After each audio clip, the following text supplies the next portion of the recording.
ఇక ప్రభుత్వంపై ప్రజా వ్యతిరేకత వచ్చినప్పుడు కప్పిపుచ్చుకునేందుకు CM Revanth Reddy diversion politics కు తెరతీస్తారని రాజకీయ వర్గాల్లో విమర్శ ఉంది.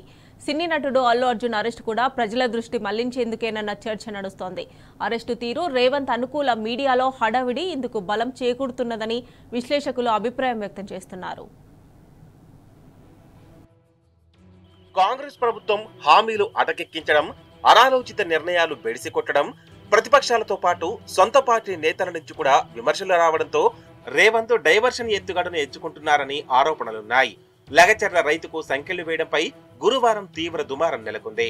ఈ వ్యవహారాన్ని డైవర్ట్ చేసేందుకే ప్రభుత్వ పెద్దలు అల్లు అర్జున్ అరెస్టును తెరపైకి తెచ్చారనే ఆరోపణలున్నాయి. కాంగ్రెస్ పాలనపై సినీ ప్రముఖులు ఎవరూ పెద్దగా మాట్లాడడం లేదు, సోషల్ మీడియాలోనూ పోస్టులు పెట్టడం లేదు. రేవంత్ రెడ్డి మాత్రం సినీ ప్రముఖులను భయపెట్టి దారికి తెచ్చుకోవాలని ప్రయత్నిస్తున్నట్లు సినీ వర్గాల్లో చర్చ నడుస్తోంది. సినిమా రంగాన్ని భయపెట్టేందుకే జాతీయ స్థాయి క్రేజ్ ఉన్న అల్లు అర్జున్ ను అరెస్టు చేయించారని విమర్శలు వినిపిస్తున్నాయి. మరోవైపు సినిమాటోగ్రఫీ మంత్రిగా బాధ్యతలు చేపట్టిన సమయంలోనే కోమటిరెడ్డి వెంకటరెడ్డి చేసిన వ్యాఖ్యలు దుమారం రేపాయి. తనకు శుభాకాంక్షలు చెప్పేందుకు సినిమా ప్రముఖులు ఎవరూ రాలేదని బహిరంగంగా అన్నారు. ఆ తర్వాత నాగార్జునకు చెందిన ఎన్కన్వెన్షన్ కూల్చివేయడం, నాగార్జున కుటుంబంపై మరో మంత్రి కొండా సురేఖ అసభ్యంగా మాట్లాడడం లాంటి పరిణామాలు జరిగాయి. కొండా సురేఖపై సినీ ప్రముఖులంతా ముక్త కంఠంతో నిప్పులు చెరిగారు. దీంతో రేవంత్ కు సినీ రంగంపై కక్ష మరింత పెరిగిందని, అందులో భాగంగానే అర్జున్ అరెస్ట్ అన్న విమర్శలు వస్తున్నాయి.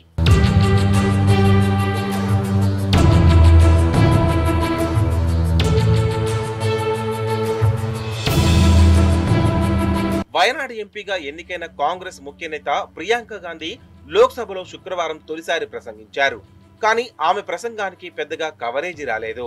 నేషనల్ మీడియా కూడా అర్జున్ అరెస్టుపైనే రోజంతా కథనాలు ఇచ్చింది. దీంతో ఢిల్లీలోనే ఉన్న రేవంత్ రెడ్డికి అధిష్టానం పెద్దలు ఫోన్ చేసి ఆగ్రహం వ్యక్తం చేసినట్టు తెలుస్తోంది.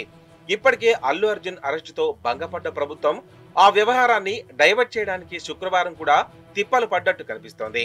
మీడియా ప్రతినిధి అరెస్టు కేసులో పారిపోయిన పెద్దరాయుడు మోహన్ బాబు ఎక్కడా 5 బృందాలతో గాలింపంటూ అనుకూల మీడియాలో కథనాలు ప్రసారం చేయించినట్లు నెటిజన్లు ఆగ్రహం వ్యక్తం చేస్తున్నారు. ఒక టాపిక్ నుంచి మరో టాపిక్ కు డైవర్ట్ చేయడం మానుకొని పాలనపై డెడికేషన్ పెట్టాలంటూ నెటిజన్లు సూచిస్తున్నారు.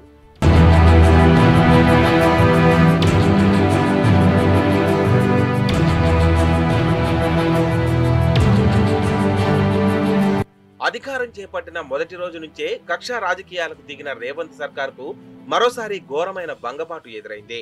అల్లు అర్జున్ పై తప్పుడు కేసులు బనాయించి జైలుకు పంపాలని చూసిన కాంగ్రెస్ ప్రభుత్వానికి మళ్లీ చుక్కెదురైంది.